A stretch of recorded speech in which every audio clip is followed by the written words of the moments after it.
In this episode of the Locked On NBA Big Board Podcast, I have my brother James and Leif Thulin with me, and we are going to talk about the big day.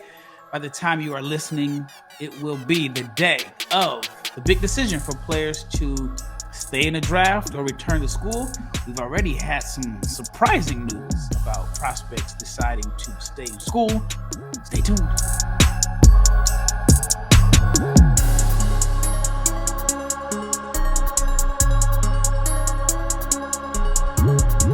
Big shout out to each and every person that has made the Locked On NBA Big Board Podcast your first listen of the day. I'm your host, Rafael Barlowe, along with my co-hosts, like I mentioned in the open, my brother James and Leif Thulin.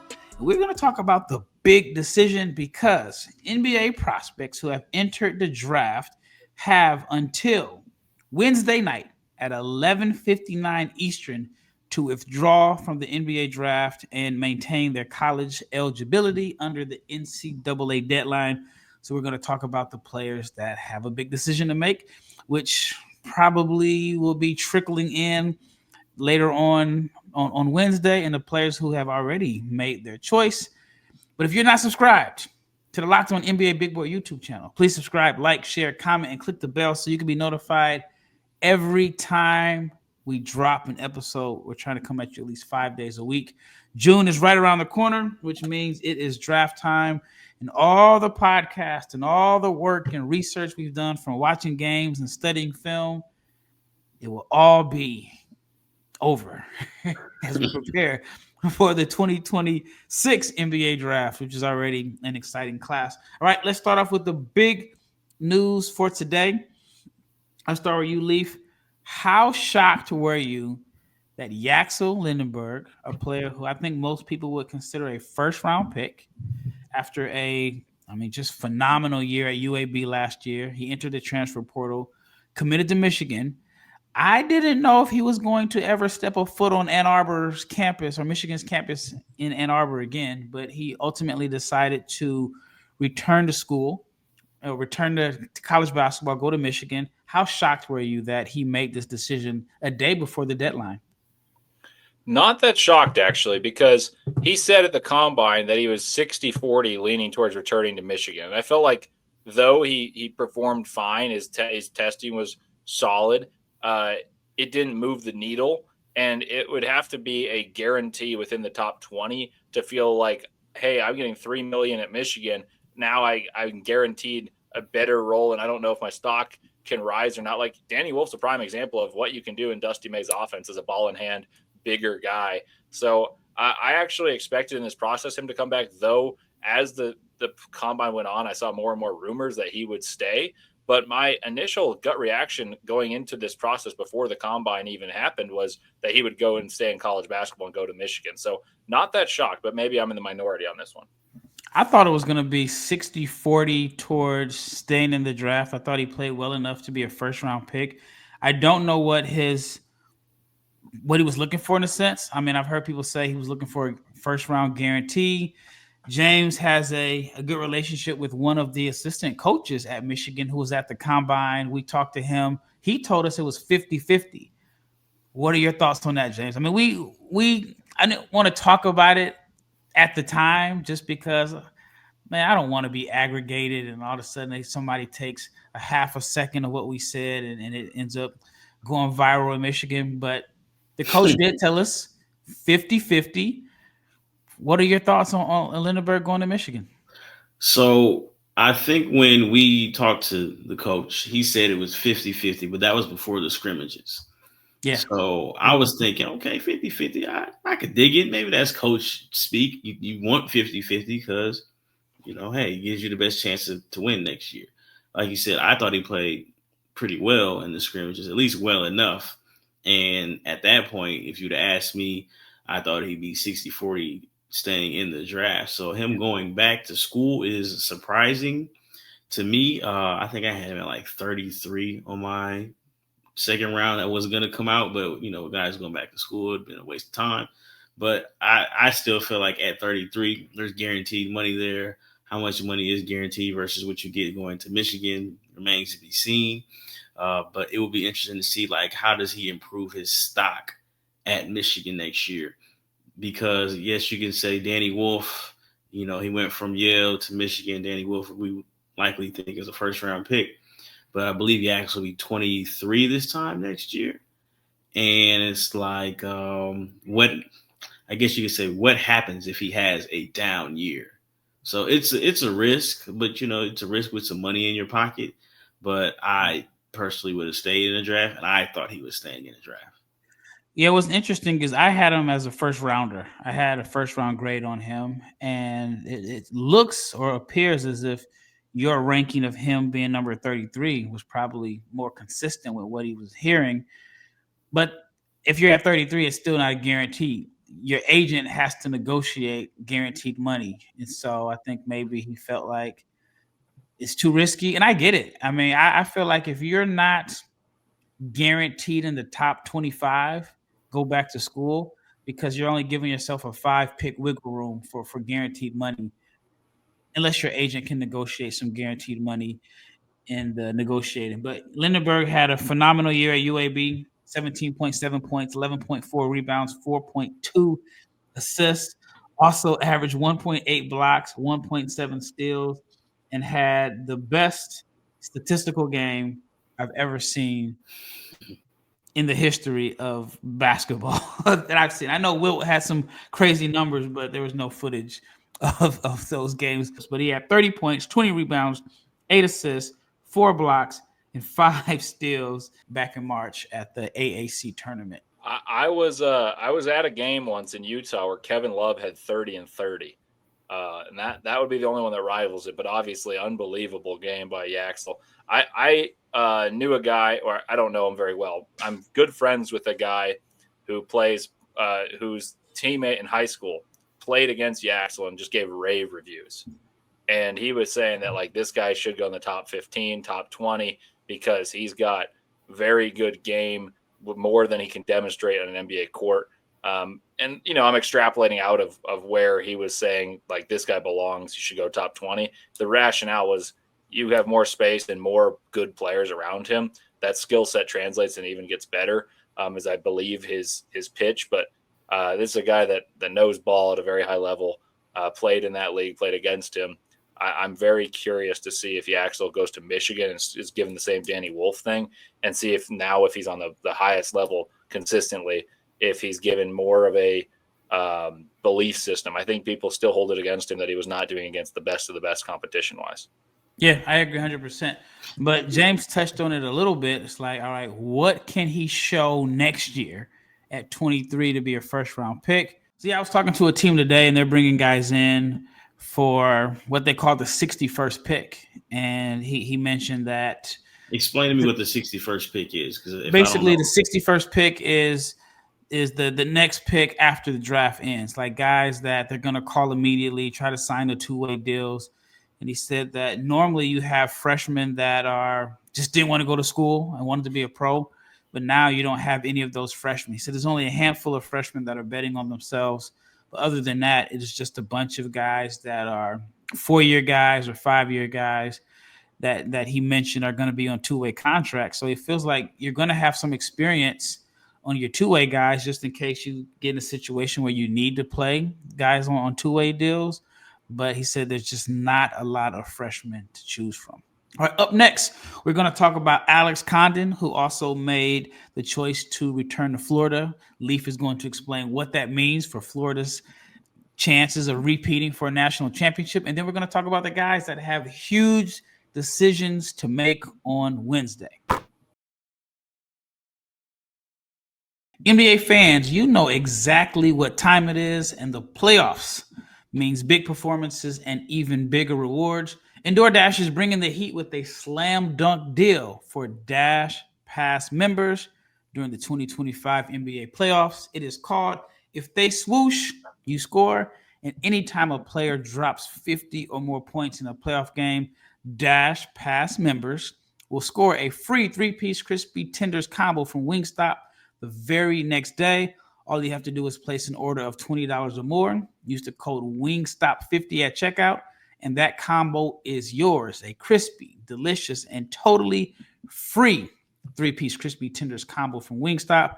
The offer is valid from noon until midnight the day after the game, and terms apply. So here is the play. Sign up for Dash Pass to unlock this and more exclusive deals. You got to use the code WINGSTOP50. That is Dash Pass. Your door to more savings, more flavor, and more ways to win. Terms apply. All right, second segment. We talked about Yaxel Lendeborg, the first segment. Now let's talk about Alex Condon, national champion Alex Condon. He also decided to return to school today. Not too surprising to me. I thought that he was going to return to school. I saw someone tweet today that Condon was a guy that the internet loved more than actual NBA teams. And so, James, what are your thoughts on Alex Condon? Not surprised. He had a spark of games that pushed him into some what I think. Hold on. I thought you was about to say the Jay-Z line. No. I'm not going to garbage. No. You're too young for that. No, I'm not saying. I don't even know what you guys are talking about. No, I'm not saying he was garbage. I'm saying he had a spark and he had a stretch of games that put him in the conversation, and then he cooled off. He had some moments in the tournament. Surprisingly, he didn't play at the combine. I had him at one point. I thought he was going to be a late first, but as I, dug a little deeper into the draft, I had him in like the 40s. And I guess once you get into the 40s, it's probably time to go back to school. Make some of that NIL money. I'm not surprised that he chose to go back to school, but I think he does some good things. I think he does pass well. I think he's got to get stronger to be able to defend in the post. And like him going back to school, makes sense to me because he can go back and improve his stock and, get better at some of the things that he needs to get better, which I think the main thing is just actual physical strength. So shout out to Alex Condon. I'm not mad at him for going back to school. They got a chance to repeat too. So one of the highlights of this platform that I have in covering the draft is when I get calls from NBA assistant coaches who are responsible for working out the players or defending the guys in workouts, and they'll call me, and they don't follow college basketball. So they'll call me and ask me different questions. So I got a call from a team that Condon, I don't know if he was on their schedule or he actually did work out for him, but the guy called me. He's asked me what I thought about him. He's like, I watched the game in the NCAA tournament, and he traveled every single play on the short roll. He's not ready for the NBA. And he was like, what are we doing? Why are we bringing him in here? Because he's not tough enough. He's not ready. So with that being said, Leif, I see you nodding your head, and you can probably tell what game I'm talking about. But what are your thoughts on that comment? I probably watched, other than diehard Florida fans, I probably watched Florida more than anyone on the planet because that was my favorite team all year. I picked Florida to win the championship in January. So I watched them all year, and they played Auburn in early February, and his stock rose tremendously because he shut down Janai Broome, who I think is overrated as a draft prospect, and I felt that way for a long time. This is why I messed with Leif. Leif is a straight shooter. He's going to tell you what's on his mind and not care. No tap dancing, no playing it light.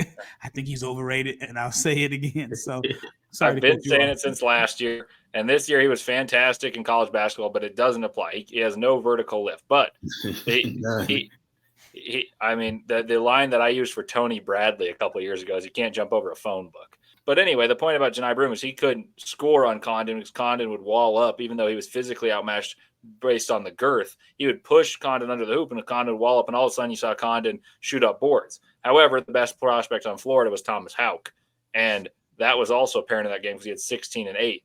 And I've started tweeting about these guys, but I love Condon. I thought Condon could have been first team all SEC if it was an 8-man first team. Instead, they did it properly and picked 5, but I digress. The reason that Condon's coming back is offensively, his appeal is he's a tremendous passer. He's like an initiator from the top of the key. We talked about it with Amari Williams at Kentucky because they ran those more intricate sets, but Alex Condon is who the offense ran through at Florida. Like, yes, Walter Clayton's going to get all the acclaim and the attention, and I think Thomas Houck's the best prospect, but Condon's the guy who is the one who stirred the drink offensively. He would pass the ball. He would use his reverse pivots and find people on back cuts.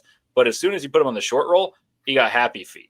And I saw that, and I also thought he got pushed under the hoop at times against some of the more physically demanding matchups. Like Florida was bigger than most teams, but they put the strongest player on their team, Ruben Chinyelu, on some of the bigger guys, and Condon uses length to deter at the rim. And Micah Handlocked in the backup was actually on there. So I think it's a great decision, and it was one I was expecting because you get a chance to run it back, like you guys mentioned, but also he gets to develop more of an offensive game because they don't have Walter Clayton, because they don't have Elijah Martin this year. I think Thomas Houck and Alex Condon are very good fundamental players that play roles, and now they're going to try to play the role of being a star as opposed to stars in their role. Well, Florida does have Xavier Lee, the Princeton transfer, Boogie Flan, a transfer from Arkansas. And I'm not a gambling man, but I would bet on Ben Henshaw, the prospect from Australia who is testing the NBA draft process right now. I'm hearing rumors that he could possibly end up in Florida because him and Condon are best buddies from Australia. And so we'll see. We'll see. I mean, that's just kind of what I heard at the combine. But Florida needed the domino to fall of Condon coming back. Back to what I was saying about the assistant coaches. I want to ask your opinion on this. When these NBA assistant coaches, who, like I said, they're not watching college basketball, and when they're preparing for the draft, the workouts, and depending on how young the coach is, he has to be out there defending the guys. And they really start doing their research maybe a week before the combine, if that, or maybe around the combine. And it is hilarious when I have these conversations, how little they know about the guys and how their opinions are formed based off of maybe the live games they watched. Well, not necessarily live, but the games they watched in the NCAA tournament or what they've seen on film. And like the particular guy I was talking about, he did not like Condon at all. He didn't think he was ready, but he just said, I've never seen a guy travel so much on the short roll every time. And that's what he would need to play in the NBA. And he's like, what are we bringing him in for? He's not ready. He has this opportunity to go back to school and make a lot of money. Are we wasting our time here? So with that being said, and with the guys that are testing the waters, but they're going back to school, do you think it's a waste of time for NBA teams to bring them in for workouts? And we'll start with you, James. I don't think it's a waste of time in a sense that you get an idea of who to look out for, I guess, in the next year or 2 years in Yaxel's case. I think he tested last year. So I don't necessarily think it's a waste of time unless you're working somebody out who you don't think is an NBA player at all. I think Condon is an NBA player at some point. He's just not an NBA player today. What about you, Leif? I agree completely. In the case of Condon, you mentioned that he's from Australia. He was an Australian rules football player and rugby player up until he was about 15 years old and hadn't played much basketball. So he's very raw, both in terms of he's fairly young, but he's also very young in basketball years, and some of that happy feet on short rolls. You see some of these guys that are younger with more refined skill because they've done it more. He's someone I really buy the growth potential of because he's very coordinated and he affects winning at a high level on a team that demanded excellence from him. So I think he's an NBA prospect. So it's worthwhile to work out because what if you really love what you got and you trust your development coach and you say, you know what, we're a developmental project. We'll put him in the G League. You see what he can do, and then you get a steal. So I think it's worthwhile to work him out. I think it's worthwhile to work out most of these guys. I do think with money involved, it becomes less valuable than it once was, but I still think you can find the right player because some teams won't give a chance to those guys, and you might be able to find a hidden gem if you do your due diligence that way. Yeah, some teams I've talked to like the fact that guys are working out. They get a chance to watch them up close and then monitor them next year, but some teams I've talked to feel like it's just an absolute waste of time if you're bringing in multiple guys who are going to pull out maybe before the workout, or you're trying to squeeze a bunch of guys in who have this deadline, and you're trying to squeeze all those guys in right after the combine, and you just might like them, but you realize that you're just not in position to draft them because where you're picking is not good enough for their liking, so they're going to return to school. So it's interesting that this dynamic is something that NBA teams are facing. All right, up next, we're going to talk about the guys who, as of right now, have not made a decision.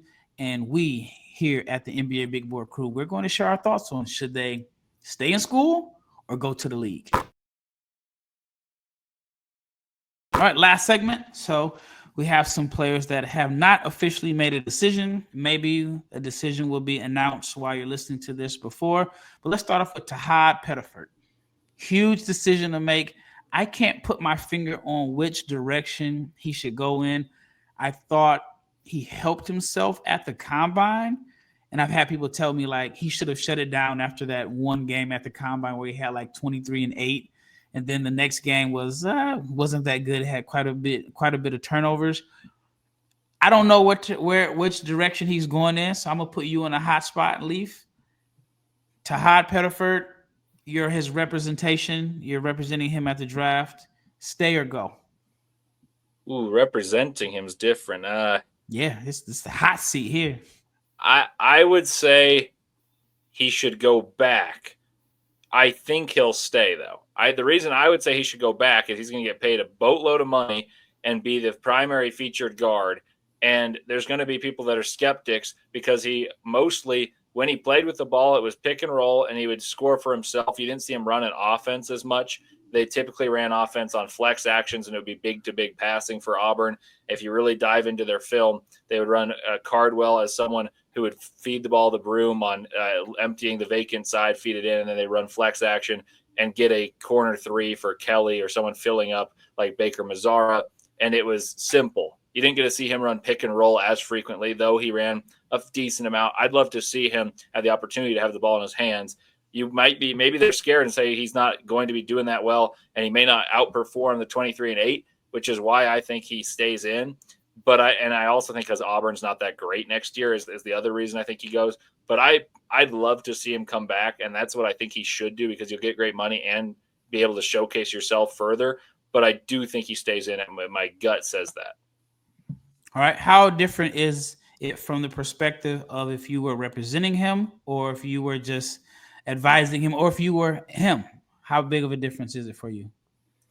Well, it depends how much money and how monetarily inclined he is. I also wonder how good he believes that Auburn team will be because he wants to win. He accepted a role as a sixth man. He'd be the star. So what does it behoove him to be a star on a team that's maybe a 8 seed in the tournament as opposed to a sixth man on a 1 seed? That was for most of the season the best team in college basketball. Now, those are the questions he's going to have to ask himself. I think the representation is going to advise him to go to the draft because I don't know if they think his stock will get better from likely having lower efficiency and a higher usage rate, being a diminutive guard, and his age then works against him more than it does now. So my guess is he stays in, and that's what the advisor would do. I think that he would have the best chance of propelling himself by coming back, but it also has a better chance of sinking his draft stock too. All right, James, you're representing Tahad Pettiford. What do you do? And before you answer, shout out to his agent, Drew Gross, who listens to the pod. So, Drew, we're playing you for a minute. So, James, what would you advise? I'm staying in the draft if I'm Tahad Pettiford. I think there is more to lose by going back to school from a basketball standpoint than it is to gain. Because, again, if Auburn is a middle-of-the-pack SEC team and you, like Leif said, struggle in any case of the form, like I think his at the rim numbers weren't the best because people were comparing, well, what's the difference between Tahad Pettiford and Rob Dillingham? And if his at the rim numbers are like 52%, and there's any decline in efficiency, then you're going to be like, oh, he's just another 6'1", 6'2" athletic guard that, get shots up pass first, especially if he has a bigger role, because you got to think, at what point are you really trying to balance playmaking and scoring if you're the number whatever guy, one option on a team that lost a bunch of guys? I would stay in the draft. I think he can get a guaranteed deal even at 32, 33. And you look at some of these teams that have a need at point guard, backup point guard, scoring guard off the bench. I think there is a role for him. And I think a team can look at what he did at the combine and say, you know what, he decided to roll the dice and he didn't play well the second day. But his first day was one of the best performances. And obviously he shot the ball well. He tested well athletically. I would stay in the draft. But I'm going the opposite. I'm going back to school. I know I'm going to have the keys. We talk about opportunity. He's probably going to have a similar situation as to what Jeremiah Fears had this year. So if he goes back to school, and he's the alpha dog, and he averages 17 and 6, and he improves as a finisher. And I think that he could be a lottery pick next year. Possibly. I mean, somebody that we are rating high right now for the 2026 draft For sure. is going to fall out. That's Probably definitely going to happen. 3 or 4 people, just the way that it works. Probably. So I think for him, if you look at just some of the guys that put themselves in position in the SEC as like the lead dog as freshmen, they put themselves in position to be lottery picks because they had the keys to teams that were struggling to make the NCAA tournament. They end up making the tournament, but I think he could be in the same situation. So I'm going to roll the dice. I'm going to get that NIL money. I mean, he's in Auburn, Alabama. That money can stretch far in Auburn. Go back to school, surprise people. If Auburn is predicted to finish 8th in the SEC, if you lead them to the 5th best record in the tournament, and you have games like you had against Houston and Duke, why not? All right. He might have sold me, man. He might have sold me. I would go back too if it was me, but if you're telling me what I would do advising him the safest thing is, it's go. But I think I'm a boomer bust guy. You might as well try to pursue it while getting paid boatloads. That was my initial premise. If it was me making the decision there, but if it's the advisor, I think the advisor leans on the side of safety probably. All right, let's do rapid fire. Stay or go. Big one I can't put my finger on. Jameer Watkins. We'll start with you, James. I'm staying in the draft. 23 years old, staying in the draft. I think he's ready to contribute from a defensive standpoint. Maybe he could have I know Terrence Shannon made some jumpers, but maybe he could have a Terrence Shannon moment for a team, bringing energy and defending. I'm staying. I don't think another year is going to prepare him for the NBA, but that's not taking into account the money he could make. Yeah, I'm with you. I thought he was good enough a couple of years ago when he first came to the combine, and I heard from scouts that they didn't love the intel that they were getting. And that was the issue, not the skill set. So I think that you have all the years of film that you need, and I don't know how much you're going to improve your stock by either going back to Florida State or even transferring to a bigger team. I don't know if you improve your stock, so I think you got to stay. I think he should go. But it depends, because I think right now it's very limited how teams can improve as far as their rosters for next year in college basketball. So I think for him, as a guy that's in the portal, somebody's going to throw him a lot of money because they may think that he could be the missing starter. Because if you don't get him, then where are you going to get another high-level starter from if you're trying to win? So it's going to be an interesting decision. But if I were him, I'd stay in the draft. But if somebody offers me $4 million, I'm gonna take that $4 million. I'm gonna be in the summer, and all summer long I'm gonna be working on my jumper so I can work on like the one area that teams are concerned about on the court.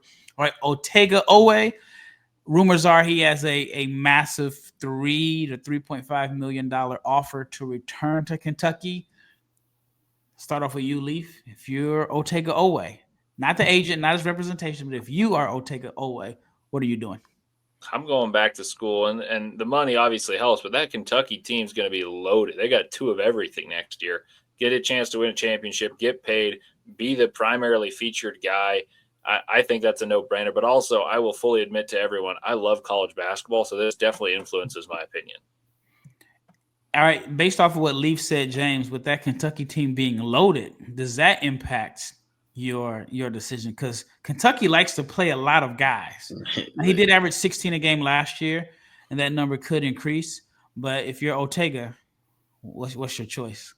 I'm going back to school. I wasn't overwhelmed with his combine performance. Not to say that the whole decision is based on the combine performance, but I think he has a ways to go as a shooter, and I'm taking that money too. And yeah, I'm going back to school if I'm gonna take it. All right, last one. Adu Theoro. Stay in the draft or go back to Arkansas? I'm staying in the draft. Too many guys have dropped it off. I have Adu Theoro at 31. I think, again, good agent, 31, you get 2 years guaranteed. I think he's an NBA player, definitely an NBA athlete. I'm not going back to Arkansas. Peace out. I'm with you on this one. I think Adu Theoro can end up being a top 25 pick, and you get first round money, you get guarantees, and athleticism is so valuable right now. And his skill, though his shooting is not ideal, he brings a definition of a role because he's played a role and then starred in a role at different schools and junctures. And I think that's a valuable archetype in today's NBA, especially for teams that are drafting 20 through 30. They need someone who's willing to do the dirty work, defend, rebound. And if he adds a shot, then you're getting a premier athlete in the NBA. And the shot doesn't look horrible. It's just not organically beautiful. You know, he's got to work it, retool it. All right. Last one. Actually, if it were up to me, if I'm Theo, I'm going to the NBA. I'm not going back to Arkansas. Too many wings. Oh, Yeah, no way. Too many wings. You got Billy Richmond. You got Carter Knox came back. Then you have the freshman that they brought in. I just don't know how often that ball is going to be moving there. So My dorm is clean, buddy. yeah, I'm going to the league. All right, last one. Miles Byrd. I think I'd stay because there's intrigue about him because he got buzz from the analytically inclined folks who are very happy with, oh, look at his steal numbers, look at his percentage and the size and all this stuff. I think there's enough belief there that I can translate because he's good at a lot of different things. He's a jack of all trades, but a master of none is the way I'd put it. I think I'd stay because that's appealing. And if you're to go back, what schools don't have filled out rosters that would give you more prominent showcasing than a San Diego State? So most of these teams already have good guards, and you'd want to transfer up from San Diego State. So I think I'd stay. I'm staying. He played well at the combine. He shot the ball well. One of my biggest question marks, because again, he does a lot of things very well, but him shooting the ball is going to be the determining factor of how long he's able to stick in the NBA, because again, he does pass pretty well. He does play good defense. But I'm staying in the draft. I've seen 4 or 5 guys leave on the day before the deadline. More guys are going to leave tomorrow. It might just be a numbers game. He can be a top 30-something pick. I'm staying in the draft if I'm him. I think he could have a Neat Clifford type jump if he decides to return to school. Like there were people last year that thought Neat Clifford should have left. He stayed in school, and I think now he is a lock to be a first-round pick. And even though the numbers are a little bit similar as far as the shooting, but one of the things that Neat Clifford did was he showed a little bit more assertiveness and being aggressive. I think he doubled his foul attempts, still rebounded the ball incredibly well, shot 37% from 3. But he willed that Colorado State team to the NCAA tournament when it didn't look like they were going to make it. I think that helped him out. And I think Neat Clifford could go inside of the top 20. So if I'm Miles Byrd, I'm looking at Neat Clifford, a guy who he gave 25. I forgot exactly what he had, but he had one of his better games this season against Neat Clifford. I'm going to gamble. I'm going to go back to school, and I'm staying at San Diego State, where I know that I'm going to be the man. I'm not going to transfer to a bigger school where I'm a major piece, but just a piece of the puzzle. So, and it's San Diego, not a bad place to be. Well, that wraps up this episode of the Locked On NBA Big Board podcast, and I got a special one coming up next. The same group here, me, James, and Leif. We are going to debate on what the Philadelphia 76ers should do with their 3rd pick in the 2025 NBA draft. Is it Ace Bailey? Is it Trey Johnson? Or is it VJ Edgecombe? You don't want to miss that one.